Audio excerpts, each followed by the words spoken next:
Hello there. Welcome to Never a Truer Word, where we look at the words that people choose to use to see if we can find a bit more about what is going on behind those words. We're live. We're going to discuss the Carlee Russell case, in particular, what her boyfriend said in his statement. So if you have anything that you want to say, then get involved in the live chat. One of the reasons, in fact, let's be honest, the only reason that I like going live is to get you guys involved, to see what your thoughts are. It'd be much easier just to record, I'll be honest with you. But I love the comments. I love the suggestions and the observations. So get involved in the live chat. If you're watching on replay, then do put a comment in as well. I read all of those.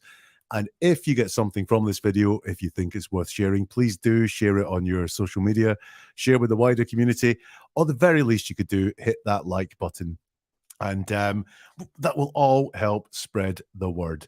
So we're dealing with Carlee Russell case. And what is her boyfriend really saying? So bit of background on this then is that Carlee Russell went missing Thursday last week in Alabama. She called 911 to say she was driving down the road, spotted a child at the side of the road, stopped her car, got out, and went missing. She then returned to her family after a huge hunt and much awareness of her case. She returned on Saturday night to her family. And it's fair to say it's not, it's a case that's got many question marks over it. There's some things, I wouldn't say don't add up, just don't make sense, I think. If you've got any thoughts on the case in general, let me know in the live chat as well. I'd be really interested because I'm open-minded about what's happened on this one. T-Spiracy, thank you for your comment. She says, I definitely think something, or I think something is definitely off, but I think we need more information too. I think that's the thing. We are dealing with very little information, as we'll see when it comes to this statement. So we're going to look at the statement of the boyfriend, which he put on Instagram last night after she was found, after Carlee, well, not after Carlee was found, but after Carlee turned up. And what we're going to do is we're going to look at the words he uses in this statement. We're going to look for markers of deception in this. So look, we all talk, we all make misspeaks, we all have ways of speaking, and we will drop those markers of deception in even when we're being honest. So one marker of deception ain't enough. Even two markers of deception in a statement of this size isn't going to be too suspicious. We're looking for a cluster of markers or maybe repeated markers of deception. And something I want you to think about when you look at this statement with me is how easy it is to tell the truth versus how easy or how hard it is to make things up. For example, if I spoke to you about what I did yesterday afternoon, I put together a piece of art which is hanging on my wall downstairs. And the words would flow really easily if I told you about that, from the materials I used, the frustrations I felt as I was putting it together, to how proud I was when I hung it on the wall. I'd be able to use the words. They would come to me very easily because I experienced it. I experienced the process and I experienced the emotions. If I told you I was mowing the lawn yesterday, I don't even have a lawn. So I have no experience of mowing the lawn. I don't own a mower. I didn't mow the lawn yesterday, so I would find the words a lot harder to come by if I tried to convince you that I mowed the lawn yesterday afternoon. So bear that one in mind as we go through the statement from the boyfriend here. As we go, if you spot anything, just get involved in the chat or drop it in the comments. That would be fantastic. So here we go. He starts his statement off by saying, I don't even know how to start off this post, but only to say thank you to my Lord and Savior, Jesus Christ, for saving my girlfriend's life. Okay, now, I don't even know how to start off this post, but he's actually started the post. So this is someone who potentially finds deception easy. I didn't know how to start this post, or even if he believes in Jesus Christ so much, then you would start off your post by thanking Jesus Christ straight away. But he needs to tell us that he didn't know how to start off this post. And this guy's priority, his prime concern, is himself. Look, this is the first word he mentions, I. And then he talks about my Lord and my girlfriend. So his priority, his concern is himself, certainly not Carlee. We see he invokes Jesus Christ here. Now, people who are religious will lead, especially if they're very religious, will lead by thanking God or Jesus Christ for good news. It's entirely natural. However, invoking God, invoking Jesus, invoking any kind of deity is also a deceptive marker. It's that kind of thing of, look, Look how religious I am. If I'm religious, then it goes against everything I know to sin, to do bad things. So I don't suspect me of doing any bad things. I'm religious. Now, we don't know right now. It's the first deceptive marker we've spotted. So, like I said, one is not enough, but I am going to mark it there that one of the very first things he does is tell us how religious he is, or show us how religious he is. Is he in image management mode with that? I also see information coming out here because, as far as I know, I'm not very close to the story, but Carlee returned home on the Saturday night. We know nothing about where she was, what happened to her, why she came back, but he's saying here that her life was safe. So new info coming out. Got some comments going on down here. Kitty says, I agree, something is off. Haven't seen the boyfriend statement. I'm keen to see what was said. Hey, Kitty, you are in the right place because the statement's all we're going to talk about here. And yeah, Kitty also says the higher power reference could be strongly Christian. It really could. What I'm not saying here is as soon as someone says, thank you, God, or I swear to God, then I don't, it doesn't mean they're lying, but it can be a deceptive marker. And T-Spiracy with a question here, was she found or did she return home? We will come to that, T-Spiracy, in the towards the end of his statement. Okay, let's move on to the next part that is in this statement from the boyfriend. He says, also, thank you to everyone who shared a picture, came out to the Hoover Met to help us with the search parties, and who went to proceed to tell other people about Carlee to bring more awareness to her story. Well, again, the center of this is himself. So it's people who came to help us with search parties and to bring more awareness to her story. So it's thanking people for helping him. Not the concern does not seem to have been about finding Carlee. It's coming to help with the search parties and bringing more awareness to her story. Oh, actually, proceeded to tell other people about her story, as if he's happy that her story was shared, which is kind of fine. But it's the way he says proceeded to tell other people about Carlee to bring more awareness to her story. His priority in this is that it was great that people heard the story and then spread it further. And story is a really interesting word there. Stories can be made up things. He doesn't say, to bring more awareness to Carlee's situation and to help find her. No. There's no real concern with finding her there at all. What he's grateful for is that the story was shared. I heard a really frightening statistic today. Something like 60,000 Black women are currently missing in America. It could be a higher number. I can't remember the exact number. It was just a scarily large number. And Carlee was one of those women for 48 hours. But her story, and it was because of the story, it was about this story of her phoning 911 to say she had seen a child at the side of the highway. That is what brought her to prominence. The story was very, very important here. Yeah, T-Spiracy, story is a very interesting word choice, and stories can be made up. He continues, I have been going non-stop since I received the call that she was missing on Thursday night. I know she would have done the same for me, so I wasn't going to give up until I saw her face again. Okay, first thing, remember that phrase, going non-stop. It will become important later. Again, he's been going non-stop, not since Carlee went missing. The concern is not Carlee, but it's about him. He's been going non-stop until I received the call that she was missing on Thursday night. So again, his prime concern here is him. He is very much at the center of this statement, not Carlee. And look how conditional it is. He's saying, I know she would have done the same for me, so I wasn't going to give up. Now, so means that is the reason why. So if you take that out, I know she would have done the same for me. That is the reason why I wasn't going to give up. Not an unconditional, my girlfriend was missing and I would do anything to find her, or I was petrified and just kept going and going and going, hoping to see her again. No, it's the fact he kept going was because she would have done the same for him. I want to know, was he expecting the call? I received the call, not I received a call. It's kind of irrelevant. Well, it's not really irrelevant, but I don't like the fact that He doesn't talk about since she went missing. It's that he received the call when he was missing. Kitty says that I put up the wrong one. I put up some praise. There you go. Thank you thank you for that. No, I wanted this one from Kitty, which says, yeah, he's pointing out how hard he was working to find her. Kitty, I agree. He seems to be in some image management mode here. This is all about him and all about him coming across as a good guy. But yeah, saw her face again at the end. That's an interesting one. He didn't give up until, or he wasn't going to give up until she was found. So far in this statement, he doesn't say once that she was missing to him, that he was trying to find her.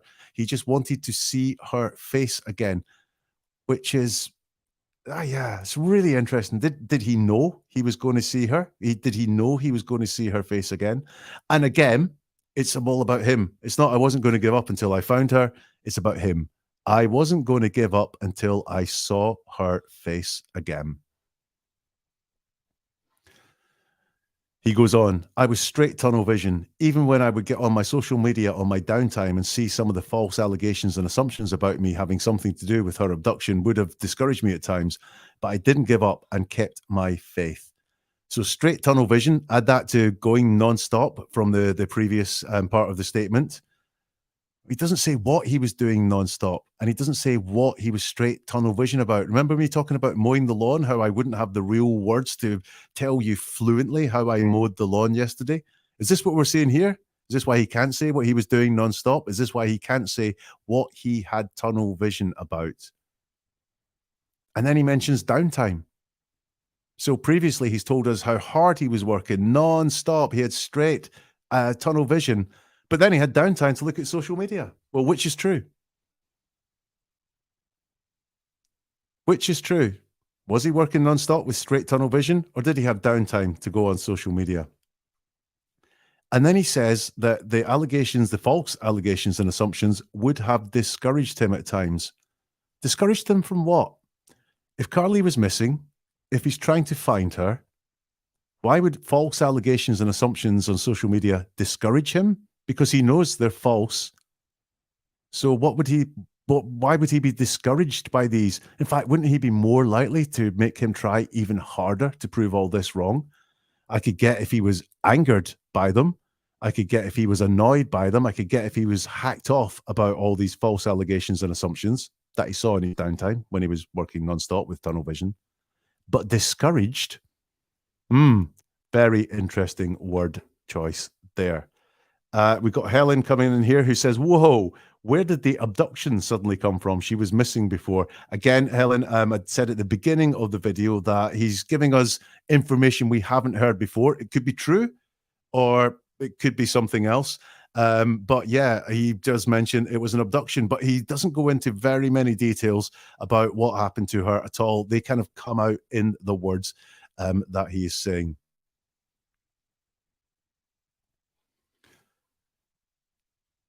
And again, talking about how he can't describe things fully, I didn't give up and kept my faith.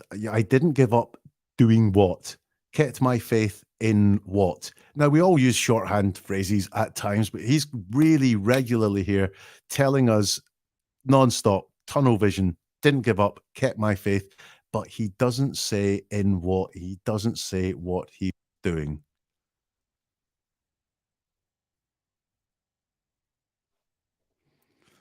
One from T-Spiracy. He thought this through, in my opinion, because he even added in the fact that he had seen what people were saying about him in his downtime. Yeah, and to be fair, if you're going to put out a statement like this that lots of people are going to read, you would think it through. But I think there's two things there, is that when we are talking, we use one of two modes. So often when we're just talking to our friends and there's no pressure on, our brain's just picking the words. It's picking the words that it thinks are best to use. If we're being very deliberate, like we would be in this statement, or kind of like what I am being when I'm talking here, because I don't want to make a fool of myself, we pick the words very, very carefully. But whichever mode we're in, we're picking the words we most want to use at the time or best fit the situation. And I think that's what he is doing here. If you're getting something from it, hit the like button, please, or share it on social media. And the comments have been fantastic on this one. So if you get any more observations or suggestions, get them in the live chat. That would be great. He carries on. All I ask from everyone right now is to be respectful of Carlee's situation. She was literally fighting for her life for 48 hours until she was stable. Have I missed this slide? Yes, I have. Sorry. This is why I don't like doing it live. Right. So he carries on and says, I just want to thank all of my family, friends, former teammates, and church members who called or texted me just to let me know that they're praying and here for me. You guys don't know how much that meant to me. What have we got there? Well, this is very much getting people on sides. I think I saw someone in the chat mention he's just after accolades, and this is very much continuing this. This is image management. What a nice guy I am, with all my thanks. But you know what this thanks has come before? Any sense of concern about his recently found girlfriend.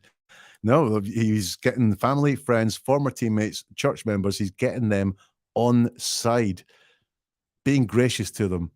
No relief that Carlee is safe, how thankful he is for that. No, he is thankful to these people, basically, who let him know they were in his corner while Carlee was missing. And look, he's thankful. Again, he's at the center of it. They weren't praying for Carlee. They weren't there for Carlee. They weren't trying to find her. No, they were praying and here for me. And you don't know how much that means to me. Next up, he says, all I ask from everyone right now is to be respectful of Carlee's situation. She was literally fighting for her life for 48 hours. So until she's physically and mentally stable again, she's not able to give any updates or whereabouts on her kidnapper at this very moment. So he's trying to control what we do. All I ask from everyone right now. New information again. She was fighting for her life for 48 hours, but it's almost casually thrown in there. Yep, she was literally fighting for her life for 48 hours. And look at how this is descriptive and overly descriptive. Literally fighting for her life, physically and mentally stable on her kidnapper at this very moment. Very, very descriptive. And does this imply she knows her kidnapper? Because there's no wanting to find out who the kidnapper was at all, just the whereabouts on her kidnapper at this very moment. And by the way, which is it? Because he says that that nothing will happen until she's physically and mentally stable again. And then he says she can't do something at this very moment, which is a very precise time. Just going to check into your comments here. Here we go. Cananan, word on Facebook is that they had just broken up. Now, I have seen that as well. I don't know if it's true or not. I really don't know if he was her boyfriend or not. There's certainly, he never talks about them as a couple, so he never uses we in this statement at all. And if I saw something like that, I would think that yeah, they were a genuine couple. There's no mention of what they do when they're together, or there's no mention that he has spoken to her or he's had anything to do with her at this time at all. So I can't pick up anything in the statement that would confirm that they are a couple, or that there's anything anything between them. So yeah, if the word on Facebook, I mean, normally the word on Facebook ain't that much, but if the word on Facebook is they had just broken up, they may well have just broken up. Yeah, another one here saying no concern about where this kidnapper is and if he will kidnap someone else. Exactly that. There is no sense of urgency or finding out who this is at all. There's just no timeline given at all, if you see. It's very vague as to when any updates will come, just not until she's stable, certainly not at this very moment. No sense that, you know, the kidnapper that he's mentioned, the kidnapper could be fleeing, covering their tracks. No sense at all. No sense at all that that there's any desire to find this kidnapper. And you can't see me putting kidnapper in quotes with my fingers. Yeah. Terry says, I don't think he ever cared for her and she was struggling. I really think she did it so he would come back to her. Terry, when I come to my conclusions, I have some things that would fall into that category. So yeah, astute point. Helen says, when does any victim know the whereabouts of their kidnapper? If they know the kidnapper, Helen, if they know where the kidnapper lives, if they know who the kidnapper was, would be the very literal answer to that question, if I'm not being too vague.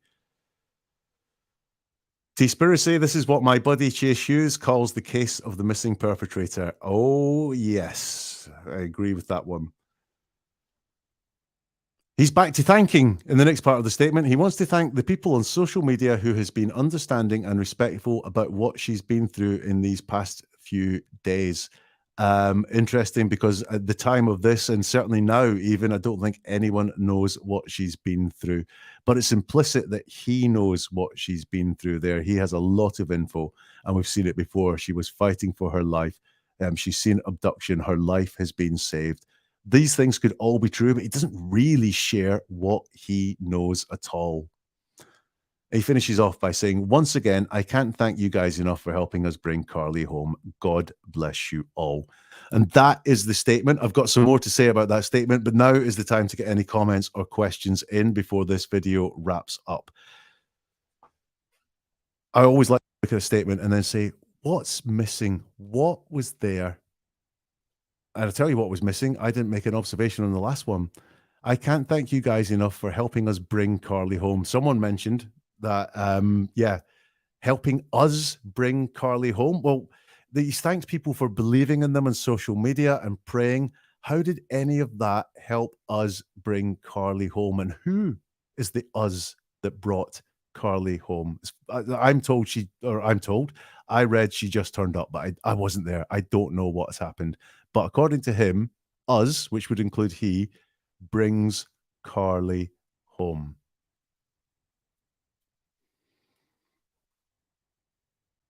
Okay, so what was missing? Any sense of relief or satisfaction that Carlee is safe, that Carlee has returned home. He doesn't mention that whatsoever. There is no sense that he was worried, no sense he was nervous, no sense that he feared the worst when Carlee was missing. And there's no desire for justice, no desire that this kidnapper who put his girlfriend through hell, who left her fighting for her life, no desire at all for justice, or that kidnapper is caught or made to answer for what they did. So what's my conclusions on this? Listen, I spoke about deceptive markers, and there are too many deceptive markers in this statement for me to conclude this is truthful. So from what I have seen in his words, in my opinion, he either knew Carlee wasn't missing or he didn't believe that Carlee was missing. And to go to the point, I think it was Terry said, that's not to say I think he was the mastermind of a hoax or a scam to make money, or he was even the kidnapper himself. Could have been those things, but I'm not saying that for definite from these words. Just there is no sense he was worried over the past 2 days. It could be that he knew Carlee planned to go missing or Carlee was likely to disappear. So that's what I think is going on there. That the fact she was missing, not a shock to him. The fact she was missing, not worrying to him. The fact that he's not looking for a kidnapper or screaming for justice for a kidnapper is very telling. And I think, yeah, most people agree, Terry. I think they picked her up at the hotel. I sort of did hear about that. There was something happening at a hotel. Is that indeed, as Cananan says, is that the us that took him back? Did she say that she was at this hotel and then she was picked up by the kind of mysterious us? And that's all I have for you. Thank you very much. It's been stimulating with the questions and suggestions tonight. If you want to get in touch, connect.neveratruerword.com. You can get in touch there if there's anything that you think I should be looking at on this case or other cases, then get in touch there. You can find all the social medias, and I think an email address is there as well, connect.neveratruerword.com. If you want to upskill yourself and learn how to spot deception and things like the missing perpetrator, as Conspiracy was talking about, then posts.neveratruerword.com is where to find them. And if you go to videos.neveratruerword.com, you'll see a whole load more videos on subjects just like this. And we will see you again soon for another video from Never a Truer Word.